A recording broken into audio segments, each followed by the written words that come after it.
The sun was high in the sky, casting shimmering reflections on the surface of the neighborhood pool. It was the kind of summer day meant for laughter, relaxation, and memories. Families gathered under colorful umbrellas, kids squealed with joy as they cannonballed into the water, and the scent of sunscreen lingered in the air. But amidst the lively atmosphere, a subtle tension began to build. A black family arrived at the pool, parents with warm smiles and their 2 kids clutching inflatable toys, their excitement radiating as they approached the gate. They had been looking forward to this day for weeks, a break from their busy routines and a chance to unwind together. The mother carried a picnic basket packed with sandwiches and fruit, while the father held the youngest child's hand, promising a big splash in the deep end. As they set their belongings down near a cluster of lounge chairs, the family exchanged polite nods with other pool-goers. The kids ran toward the water, their laughter blending with the ambient sounds of summer.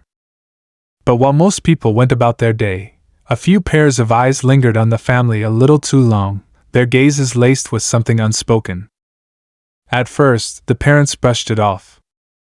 They weren't strangers to the occasional stares or awkward exchanges, but they believed in giving people the benefit of the doubt. They focused on their children's joy, taking turns teaching them to swim and cheering them on as they tried to conquer the diving board. It wasn't until the lifeguard approached that the air seemed to shift. His tone was firm but laced with hesitation as he mentioned something about rules and checking the guest list. Confused but polite, the father explained that they lived in the neighborhood and had every right to be there. The lifeguard nodded but didn't seem fully convinced, walking off to speak with someone at the front desk. Minutes later, an older woman in a wide-brimmed hat and oversized sunglasses approached. Her expression was hard to read, but her words carried an unmistakable edge. "Excuse me," she began, her voice cutting through the noise of the pool. "Are you sure you belong here?" The mother froze, her smile faltering as she tried to process what she had just heard. "I'm sorry?" she replied, her voice calm but tinged with disbelief. "This pool is for residents only," the woman continued, her gaze flicking toward the children splashing in the water. "We have to be cautious, you understand." The father stepped forward, his tone measured but firm. "We live here. We're residents just like you." The woman raised an eyebrow, clearly skeptical. "Oh, really? Which house?" she pressed, folding her arms as though challenging them to prove themselves. Other pool-goers began to notice the exchange, their conversations fading into murmurs. Some turned their attention away, uncomfortable with the scene unfolding, while others watched intently, their expressions a mix of curiosity and unease. The family could feel the weight of the stares, the unspoken accusations hanging in the air. The father reached into his bag to pull out his ID, determined to end the encounter quickly and reclaim their peaceful afternoon. But as he held it out, the woman didn't even glance at it. Instead, she waved over the pool manager, muttering something under her breath. The mother placed a reassuring hand on her husband's arm, silently reminding him to stay calm. The kids, oblivious to the brewing storm, continued to play, their laughter a bittersweet reminder of the innocence that adults often lose. When the pool manager arrived, he seemed uncertain, glancing between the woman and the family as though trying to piece together the situation. The father explained again, his voice steady but with an undercurrent of frustration. "Look," the father said, "we're here to enjoy the pool like everyone else. We've done nothing wrong." But the woman wouldn't let it go. "Rules are rules," she insisted, her voice growing louder. "If they can't prove they belong, they shouldn't be here." The tension reached a boiling point, and the mother could feel her composure slipping. She glanced at her children, now aware that something wasn't right, their joy replaced by confusion. She took a deep breath, determined not to let this moment define their day. And then, just as it seemed the situation couldn't get any worse, someone from the crowd spoke up. A man in his late 30s, wearing a t-shirt and baseball cap, stepped forward. His voice was steady but filled with conviction as he addressed the gathering. Enough, he said. This isn't right. The woman turned to face him, her expression shifting from indignation to shock. But before she could respond, more voices began to join in. One by one, people started to speak, their words cutting through the tension like sunlight breaking through clouds. The family stood in stunned silence, unsure of what was happening.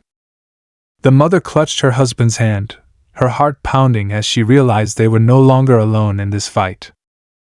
What happened next would change everything, leaving everyone at the pool speechless and sparking a conversation that would ripple far beyond the confines of that summer afternoon. The air around the pool seemed to shift as the man's voice echoed, drawing every eye toward him. He stepped closer to the confrontation, his gaze unwavering as he addressed the older woman. "You don't know anything about this family," he said firmly. "Why are you assuming they don't belong here?" The woman bristled, clutching her hat as though it might steady her composure.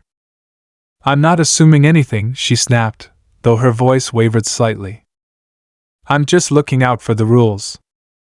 The man shook his head, a mixture of frustration and disbelief on his face. "Looking out for the rules, or just making up your own?" he countered, his tone calm but cutting. Around the pool, more people began to murmur, their whispers growing louder as they processed the exchange. A young couple sitting near the edge exchanged glances before one of them spoke up. "They've got kids," the woman said softly, her voice carrying over the quiet. "Why would they come here if they didn't belong?" The older woman turned, clearly flustered now. "It's not about that," she said, her hands gesturing wildly. "It's about keeping things orderly." "Orderly?" Another voice chimed in, a middle-aged man lounging in a chair nearby. "You mean keeping it the way you want it?" His words were sharp, and they hung in the air, challenging her stance. The mother, who had been holding her husband's arm tightly, finally spoke up. Her voice was calm, but there was an unmistakable strength behind it. "We came here to spend time with our kids," she said, her eyes scanning the crowd. "We didn't expect to be questioned or treated like we don't belong. We're part of this community, just like everyone else here." Her words seemed to resonate, drawing nods from some of the bystanders. Even the pool manager looked uneasy now, shuffling awkwardly as he glanced between the woman and the family.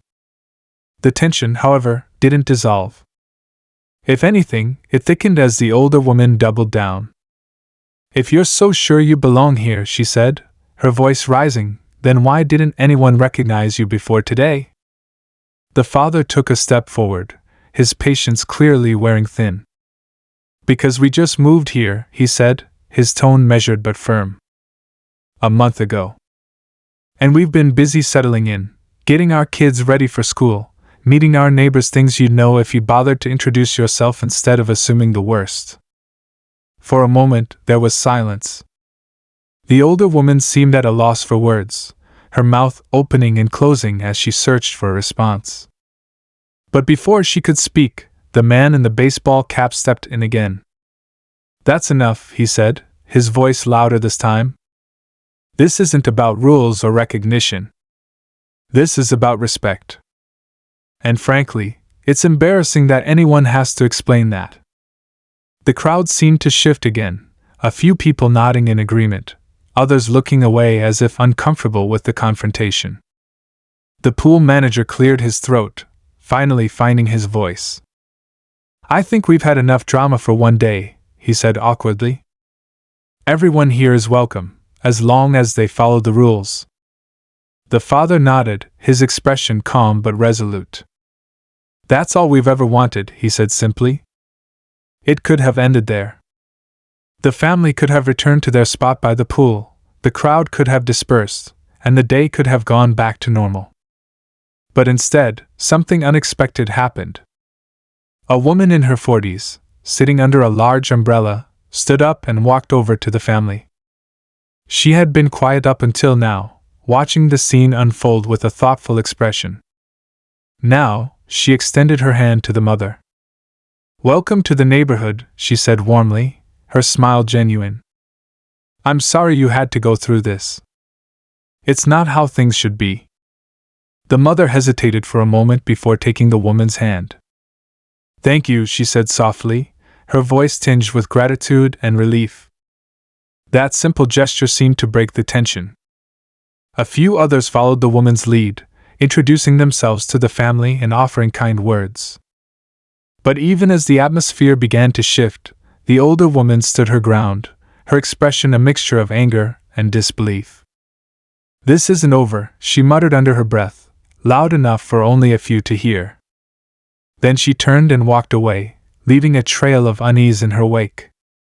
The family tried to focus on the kind gestures of their new neighbors, but the encounter lingered in their minds. The mother couldn't shake the feeling that the older woman's parting words were more than just empty threats.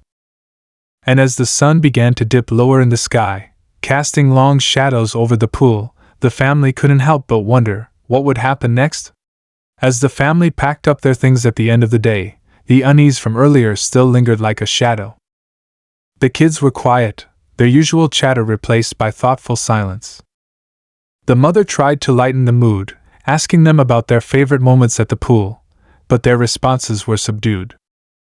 It hurt her to see their spirits dampened by something they didn't fully understand yet. The drive home was quiet, the hum of the car engine filling the silence. When they reached their house, the father carried the picnic basket inside while the mother held the youngest's hand. She looked over her shoulder as they walked up the driveway, her eyes scanning the street out of habit. The older woman's words still rang in her ears, a warning wrapped in hostility. That evening, the family sat down for dinner, trying to shake off the day's events. The father spoke first, his voice steady but thoughtful. "We can't let one person ruin this for us," he said, looking at his wife. "This is our home now. We belong here." The mother nodded, though she couldn't hide the concern in her eyes. "I know," she said softly. "But I worry about what she meant. This isn't over." "What does that even mean?" The father didn't answer right away, his mind turning over the possibilities. He didn't want to alarm his wife or their kids, but he couldn't dismiss the tension he had felt. "We'll handle it," he said finally. "Whatever comes next, we'll face it together." The next few days were uneventful, and for a moment, it seemed like things were settling down. The family tried to immerse themselves in the community, taking walks around the neighborhood, attending a local farmer's market, and chatting with neighbors who seemed friendly and welcoming. But the undercurrent of tension remained, especially when they crossed paths with the older woman. She never said anything outright, but her presence was unmistakable. Whether it was the way she stood on her porch, watching them as they walked by, or how she lingered near the mailbox, her gaze always seemed to follow them. It wasn't overt enough to confront her, but it was impossible to ignore. One afternoon, as the mother was watering the plants in their front yard, a woman from down the street stopped by. She introduced herself as a long-time resident and handed over a small plate of cookies. "I just wanted to officially welcome you to the neighborhood," she said warmly. The mother smiled, grateful for the gesture. "Thank you," she said. "It's nice to meet you." The two chatted for a while, exchanging stories about the neighborhood and the community. But as the conversation wound down, the woman hesitated. She glanced around, as though checking to see if anyone was watching, before lowering her voice. "I don't want to alarm you," she said carefully, "but you should know that some people around here aren't as open-minded as they seem." The mother's smile faltered. "What do you mean?" she asked, though she had a feeling she already knew. The woman sighed, her expression a mix of regret and frustration. "Let's just say there are people who think they get to decide who belongs and who doesn't," she said. "I've seen it happen before. It's subtle at first, but it can escalate." The mother felt a chill run down her spine. "Has it happened to other families?" she asked, her voice barely above a whisper. The woman nodded. "A few. But most of them moved away before things got too serious. They didn't want to deal with the constant tension." The mother thanked her for the warning, but the conversation left her feeling unsettled. When she told her husband about it later, he frowned, his jaw tightening. "We're not going anywhere," he said firmly. "This is our home, and we're staying." That evening, the father decided to reach out to the homeowners association to address the situation directly. He wanted to ensure there were clear policies in place to prevent harassment and foster a more inclusive community. But when he called the HOA office, he was met with vague reassurances and empty promises. "We take all complaints seriously," the woman on the other end of the line said, her tone polite but dismissive. "We'll look into it." The father hung up, frustrated but determined. He knew they couldn't rely on the HOA to take meaningful action, so he began brainstorming other ways to stand up to the subtle hostility they were facing.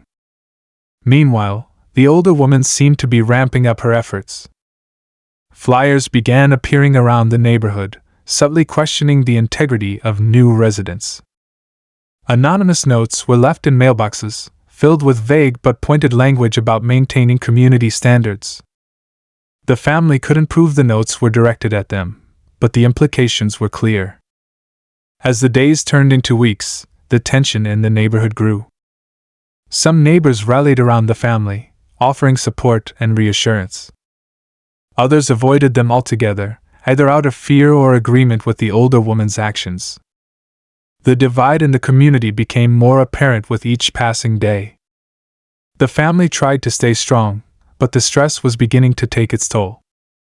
The mother started losing sleep, her nights filled with anxious thoughts about what might happen next. The father threw himself into his work, using it as a distraction from the growing conflict. And the kids, though they didn't fully understand what was happening, began to sense the unease in their parents. One evening, as the family sat in the living room, trying to unwind with a movie, there was a knock at the door. The father got up to answer it, his heart pounding as he wondered who it could be. When he opened the door, he was surprised to see the man in the baseball cap from the pool. "Hey," the man said, his expression serious. "I heard about some of the stuff that's been going on, and I wanted to check in.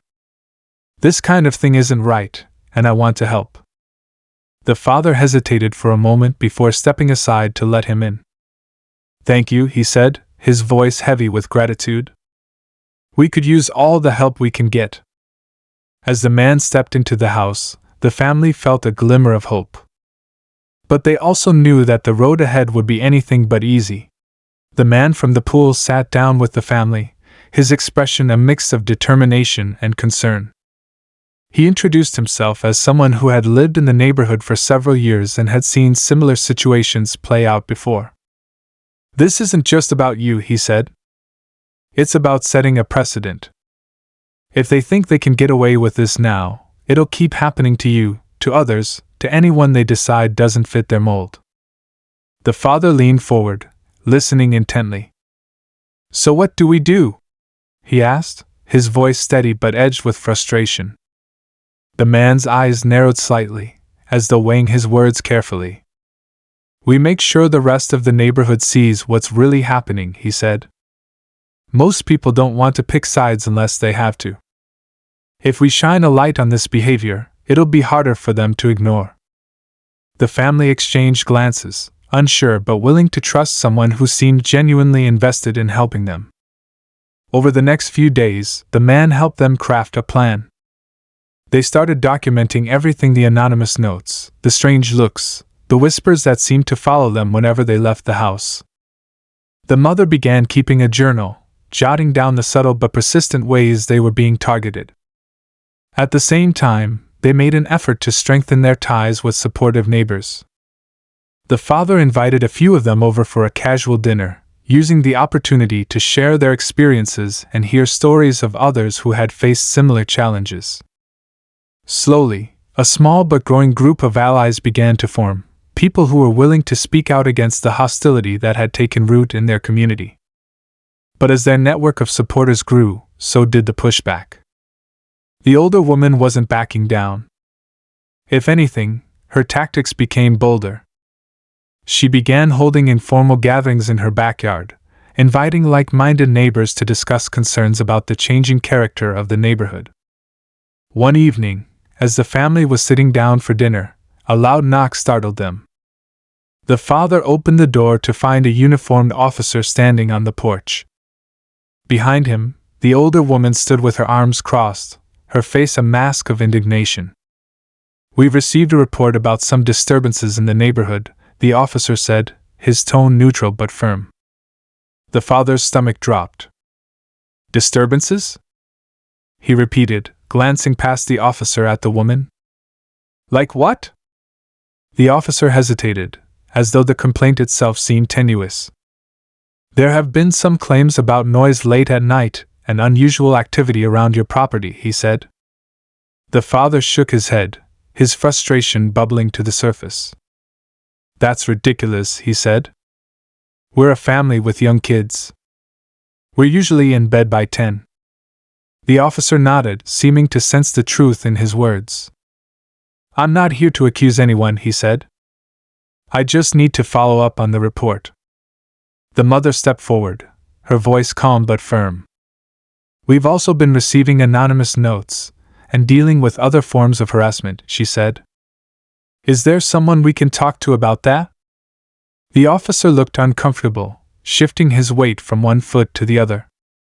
"You can file a report," he said finally. "But without proof, there's not much we can do." After the officer left, the family sat together in their living room, the weight of the encounter heavy in the air. "She's not going to stop," the mother said quietly, her hands clenched in her lap.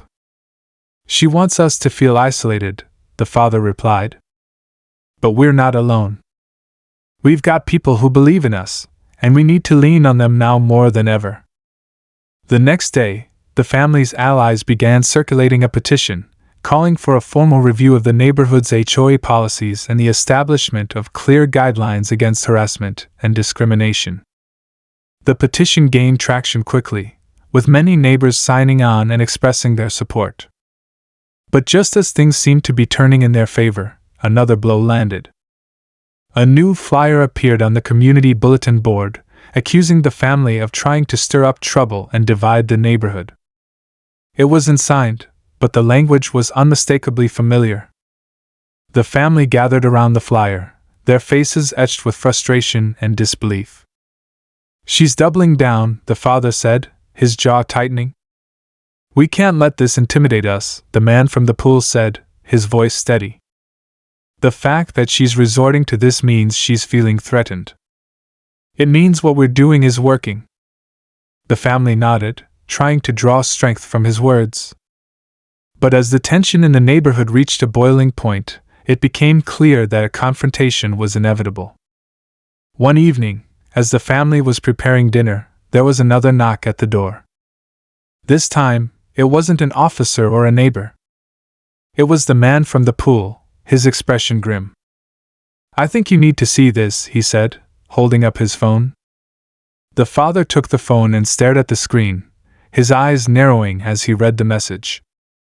It was a post on a private neighborhood group, filled with thinly veiled accusations and calls for action against certain new residents.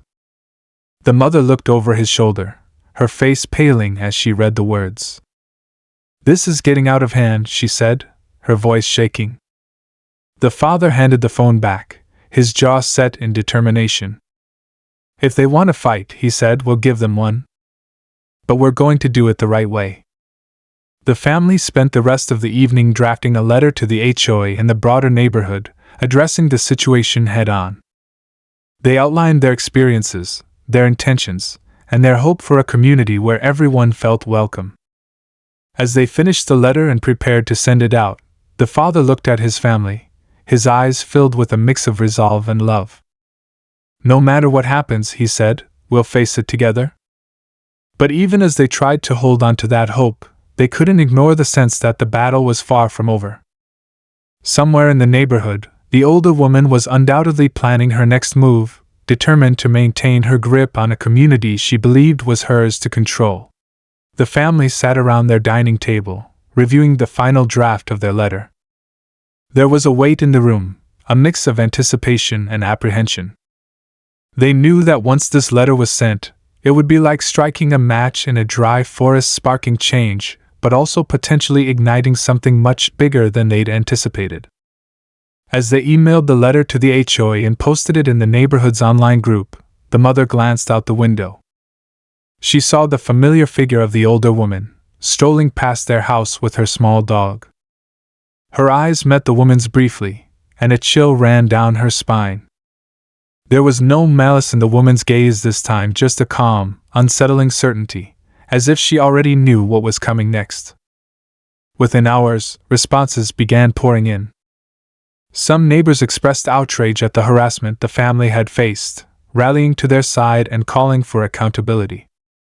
Others, however, seemed swayed by the older woman's narrative, accusing the family of overreacting or trying to disrupt the peace.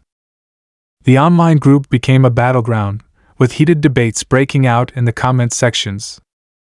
But then something unexpected happened. Late that night, the father received an email from someone he didn't recognize. The subject line simply read, "You're not alone." Hesitant but curious, he opened it. The email was from another family in the neighborhood, a family who had moved away a few years earlier. "We've been following what's happening," the email began. "We wanted you to know that we went through something similar when we lived there. It's not just you. And it's not just her." The email detailed their experiences of being subtly ostracized and targeted, not by overt actions but by the same kind of quiet, insidious behavior the family was now facing. But what struck them most was the final line of the email, "Be careful. She has more influence than you think." The father read the email aloud to his wife, his voice steady but his hands trembling slightly. The words lingered in the air, heavy with implications. The mother leaned back in her chair, her mind racing. "What does that mean?" she asked. "More influence how?" Before they could unpack the email further, there was another knock at the door. This time, it was one of their allies from the neighborhood, visibly shaken. "I think you need to see this," she said, holding out her phone. On the screen was a post from another neighborhood group they hadn't known existed, one that wasn't public. The post was written by the older woman, and it was clear that she was rallying her own group of supporters. But it wasn't just the words that were chilling. Attached to the post were photos of the family, photos taken without their knowledge. The mother's heart pounded as she scrolled through the images. They were mundane moments, walking their dog, unloading groceries, playing with their children in the front yard. But the fact that someone had been watching them, documenting their every move, was deeply unsettling. "She's escalating," the ally said, her voice low. "This isn't just about the pool anymore. She's trying to paint you as a threat to the community." The father clenched his fists, his mind racing. "This is crossing a line," he said. "We need to involve someone higher up. The HOA isn't going to be enough." The next day, they reached out to a local organization that specialized in community mediation and advocacy. They explained their situation and shared the photos and emails they had received. The organization agreed to help, but they warned the family that cases like this often stirred up even more tension before they were resolved. Meanwhile, the older woman seemed to sense that her actions were being challenged. She began hosting more gatherings, inviting people into her home to discuss concerns. Flyers began appearing around the neighborhood, accusing the family of trying to divide the community, and even suggesting they had ulterior motives for moving in. But the family wasn't backing down. With the help of their allies and the advocacy group, they began organizing a community meeting to address the situation head-on. They planned to present their experiences and invite open dialogue, hoping to foster understanding and unity. As the date of the meeting approached, the tension in the neighborhood was palpable. People seemed to be choosing sides, with some openly supporting the family and others aligning themselves with the older woman. Conversations became hushed when the family entered a room, and the atmosphere at the pool and other shared spaces grew increasingly strained. Then, just days before the meeting, another twist emerged. The family received an anonymous letter in their mailbox, not typed, but handwritten in careful, deliberate script. The letter warned them to cancel the meeting, claiming that exposing certain truths could have unintended consequences. The father held the letter in his hands, his expression unreadable. "Do you think it's her?" the mother asked, her voice barely above a whisper. "Who else would it be?" he replied, though something about the tone of the letter felt different. It lacked the older woman's usual condescension. This felt more like a threat, a calculated attempt to intimidate them into silence. Despite the fear the letter sparked, the family decided to move forward with the meeting. They knew that backing down would only embolden their opponents. But as they prepared their presentation and rallied their supporters, a nagging question lingered in their minds: who else was involved in this? And how far were they willing to go to maintain control? The night before the meeting, the mother stood at the kitchen window, staring out into the darkened street. A car she didn't recognize was parked a few houses down, its headlights off but its engine idling. For a moment, she thought about calling the police, but she hesitated. She didn't want to overreact or give anyone more ammunition to use against them. Instead, she turned off the light and pulled the curtains closed. As she joined her family in the living room, she tried to push the unease out of her mind. But deep down, she knew that whatever was about to happen, it was going to change everything. The night of the community meeting arrived, and the family walked into the venue, a mix of nerves and determination etched across their faces. The room was packed, more so than they had expected. Neighbors sat in chairs arranged in rows, with some standing along the back wall. The atmosphere was thick with tension, but there was also an undercurrent of curiosity. People wanted to know what would be said, what truths would come to light. The father stepped up to the podium first, his hands gripping the edges as he scanned the room. He took a deep breath before speaking, his voice steady but carrying the weight of their experiences. He began by recounting the incidents at the pool, the photographs taken without their consent, and the flyers that had been distributed. He emphasized their desire not to divide the community but to address behavior that had made them feel unwelcome and unsafe. As he spoke, murmurs rippled through the audience. Some nodded in agreement, while others exchanged skeptical glances. In the second row, the older woman sat with her arms crossed, her face unreadable but her posture rigid. When the mother took the podium, she brought forward the anonymous letter and the photos they'd received. "This is not just about us," she said, her voice firm. "This is about creating a neighborhood where everyone feels safe and respected, regardless of who they are or where they come from." Before she could continue, the older woman raised her hand and stood, interrupting the presentation. "This is outrageous," she said, her tone sharp but controlled. "You're trying to paint this as some grand conspiracy against your family, but you've failed to provide any proof beyond circumstantial evidence." The tension in the room escalated, with voices rising on both sides.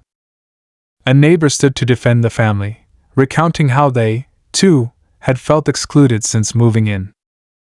Another neighbor chimed in, siding with the older woman and accusing the family of overreacting. Just as it seemed the meeting might devolve into chaos, a quiet voice spoke up from the back of the room. "I have something to say." All heads turned as a man stood up, his face partially shadowed by the dim lighting. He introduced himself as a former resident of the neighborhood, the sender of the email the family had received. Slowly, he walked to the front of the room, holding a folder of documents. "I lived here for 6 years," he began, his voice steady but tinged with emotion. "And during that time, I experienced many of the same things this family is talking about. Subtle exclusion, targeted harassment, and efforts to silence me when I tried to speak up." He placed the folder on the podium and opened it, revealing copies of emails, letters, and even a report he had filed with the HOA years ago. "I didn't have the strength to fight back then," he said, his gaze sweeping the room. "But I'm here now because I don't want history to repeat itself." The room fell silent as he detailed his experiences, his words painting a picture of a pattern of behavior that could no longer be ignored. When he finished, he stepped back, allowing the family to take the podium again. The older woman's composure began to crack. She tried to interject, but her voice faltered under the weight of the evidence and the growing murmurs of discontent around her. "This is a smear campaign," she finally shouted, but her words rang hollow. As the meeting drew to a close, the HOA president, who had been largely silent, stood and addressed the room. "It's clear that this situation has gone far beyond a misunderstanding," she said. "We will be launching a formal investigation into these claims, and in the meantime, we urge everyone to treat each other with respect and empathy." The family felt a sense of relief, though they knew the battle wasn't over. As they prepared to leave, the man who had spoken earlier approached them. "You're brave for standing up," he said. "But be careful. There's still more beneath the surface than you realize." The mother thanked him, but his words lingered. On their way home, family discussed meeting, cautiously optimistic about the support they had received.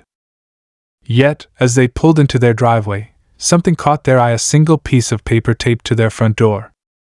The father retrieved it and read it aloud. "You think you've won, but this isn't over." For a moment, they stood in stunned silence. The mother scanned the street, half expecting to see someone watching, but it was empty. They stepped inside, locking the door behind them. The next morning, they awoke to find the anonymous letter had gone viral in the neighborhood group.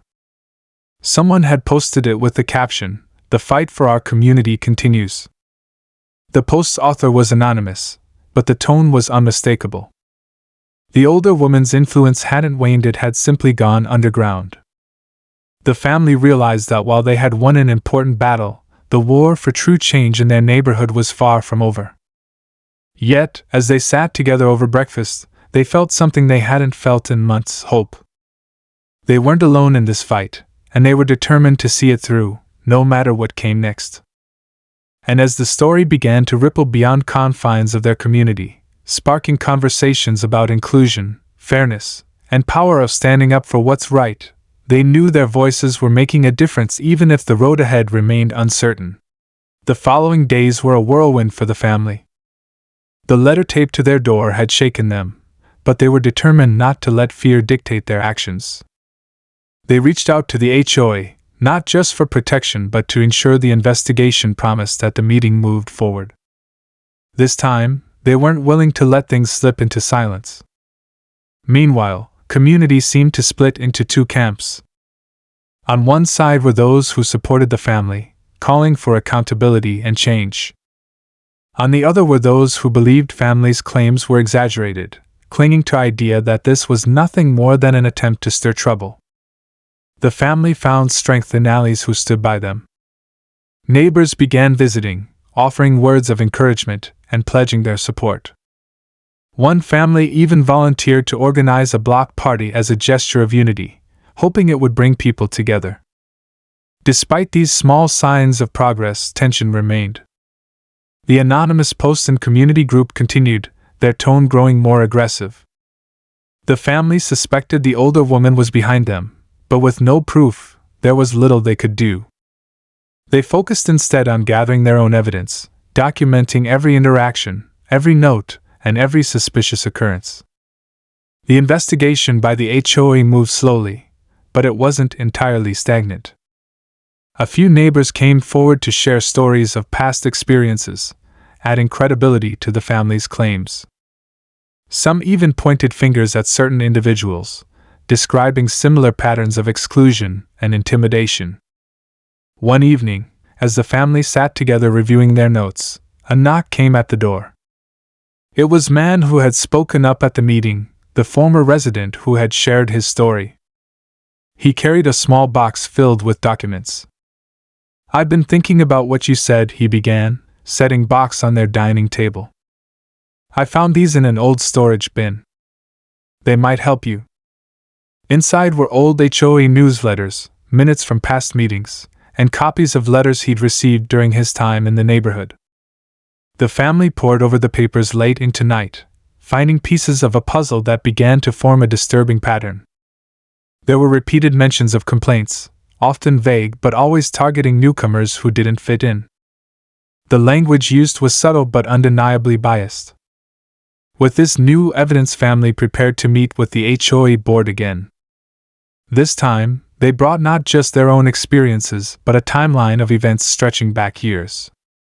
When the meeting arrived, they presented their findings with calm determination, walking board through the documents and connecting the dots. The board members listened, their expressions ranging from concern to disbelief. The older woman, seated in audience, looked increasingly uncomfortable.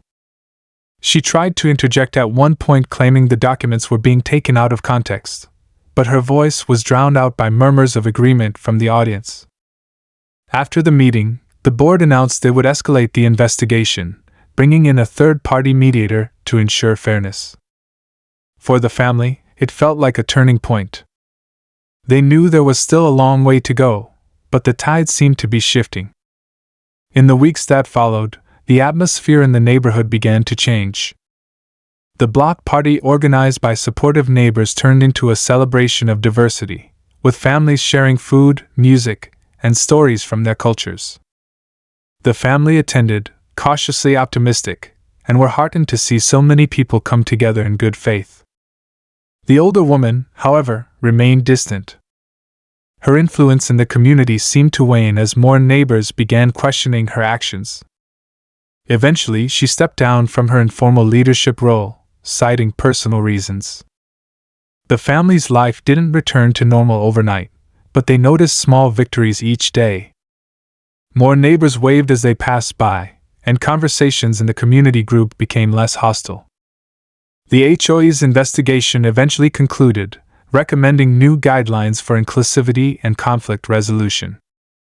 As the family reflected on their journey, they realized their fight had never been just about them. It was about creating a space where everyone felt they belong. They hoped their story would serve as a reminder that change often begins with those brave enough to speak up, even when the odds seem insurmountable. Months later, the family sat on their porch, watching their children play with others in the neighborhood. The laughter and joy were a stark contrast to the tension that had once gripped the community. They knew the work wasn't finished, biases didn't disappear overnight, but they also knew they had made a difference. Their story became a catalyst for broader discussions, not just in their neighborhood but in other communities facing similar struggles.